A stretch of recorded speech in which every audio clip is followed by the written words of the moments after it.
আমরা আজকে আপনাদের মাঝে এসেছি দীর্ঘদিন পরে।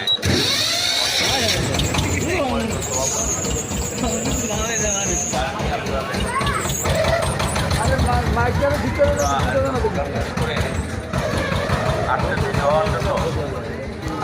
কাছে আমি খবর দিয়েছি।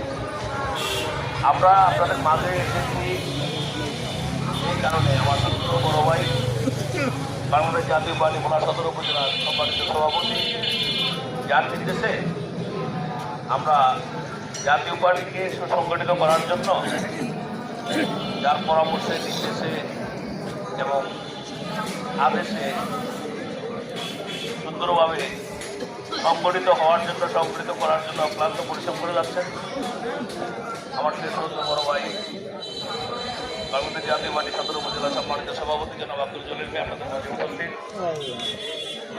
আমি আপনাদেরকে বলতে চাই, আমরা আগামী দিনে আমাদের এই জাতীয় পার্টিকে সুসংগঠিত এবং শক্তিশালী করার জন্য সুন্দর দিক নির্দেশনামূলক পরামর্শ দেবেন। তার আগে আমি আপনাদেরকে দুইটি কথা বলতে চাই। একজনে কাজ করা আর 10 জনে মিলে কাজ করা, এটা একটা শক্তি। একা কাজ করা যায়, সেখানে শক্তি পাওয়া যায় না, উৎসাহ পাওয়া যায় না, উদ্দীপনা পাওয়া যায় না। 10 জনে যদি কাজ করি সেখানে